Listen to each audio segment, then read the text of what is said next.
The theater lights were blinding, the stage enormous, and the silence that followed the boy's name being announced was heavy with both expectation and doubt.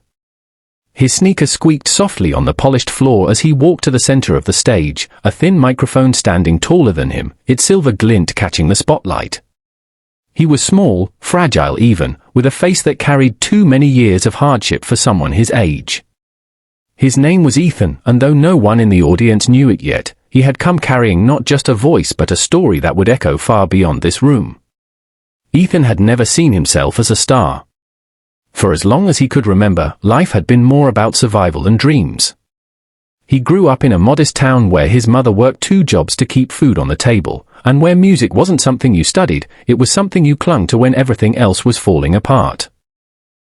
His father had left when Ethan was only 6, leaving behind a trail of silence and unanswered questions.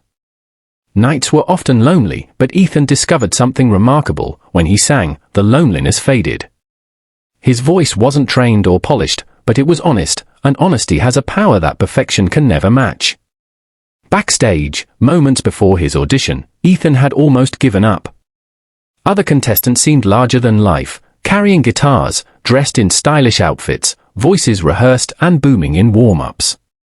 Ethan had only his worn sneakers, his nervous hands, and a voice shaped by pain and hope. He remembered his mother's words before he left home that morning: "Sing like you're telling them your story, Ethan.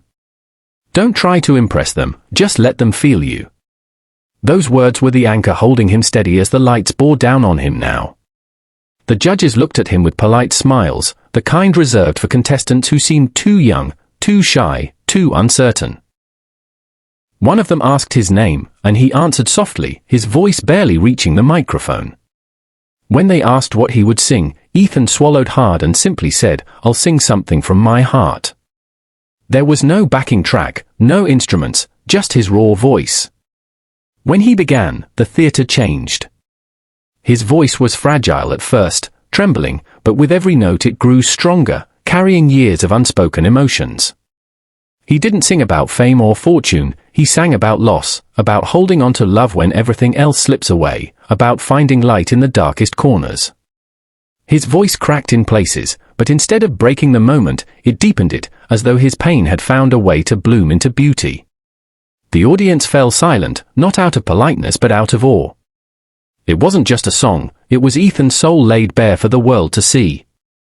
Halfway through, something unexpected happened. A judge who was known for her toughness, someone rarely moved by anything, covered her mouth with her hand, her eyes glistening. The camera zoomed in, catching the tears she tried to blink away. Another judge leaned forward, elbows on the desk, visibly shaken. Ethan didn't notice any of it. He was lost in the music, singing as though he were back in his small room at home, where no one ever listened but his mother. As the last note lingered in the air, there was a silence so profound it felt holy. For a split second, Ethan wondered if he had failed, if they were unimpressed. But then the audience rose to their feet, clapping, cheering, some even crying. The sound hit him like a wave, and for the first time in his life, Ethan felt truly seen. Then came the moment that would change his life forever. The toughest judge, the one who rarely smiled, leaned forward with trembling fingers. She reached out and slammed her hand down on the golden buzzer. A burst of gold confetti rained from above, glittering in the stage lights like 1,000 tiny stars. Ethan stood frozen, his mouth open, his small body shaking as the audience erupted. Tears filled his eyes. Not because of the confetti, not even because of the applause, but because, in that moment, he knew his story had been heard.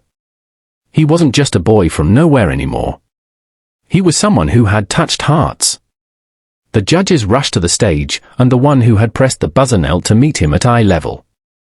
Her voice trembled as she said, "You reminded me why I fell in love with music in the first place. You didn't just sing, you gave us yourself. That takes more courage than most people ever find in a lifetime." Ethan couldn't speak, his throat tight, but he managed a small smile that said more than words ever could. What the audience didn't know was that Ethan had almost missed this opportunity. Just a week earlier, he had nearly dropped out of the audition because his mother couldn't afford the bus ticket to the city. A kind neighbor, hearing Ethan sing through an open window, had offered him the money, saying only, "The world needs to hear you, kid." That simple act of generosity was the reason Ethan stood on that stage now. And because of it, thousands of lives were touched by his courage. As the season went on, Ethan continued to sing. He never chose flashy songs. Instead, he chose pieces that spoke of love, resilience, and humanity. Week after week, he poured his heart out, and people felt it. Messages poured in from across the country, veterans who said his songs reminded them of home, single parents who said he gave them hope, children who said he made them believe they could dream too. But the most profound moment came during a live show when Ethan dedicated a song to his mother. Sitting in the front row, exhausted from her long shifts but radiant with pride, she listened as her son sang words that seemed written just for her. By the end, she was crying openly, her hands pressed to her chest. The camera captured it all, and when the world saw, they too were moved. Donations flooded in to help her pay bills, to ease her burdens. Strangers who had never met Ethan's family reached out with kindness, proving that sometimes music doesn't just entertain, it heals and unites. Ethan didn't win the competition in the end. Another contestant, older and more polished, took the trophy. But it didn't matter. For Ethan, the golden buzzer had already given him more than he could have dreamed, a voice, a platform, and proof that even the smallest, quietest story could shake the world when told with honesty.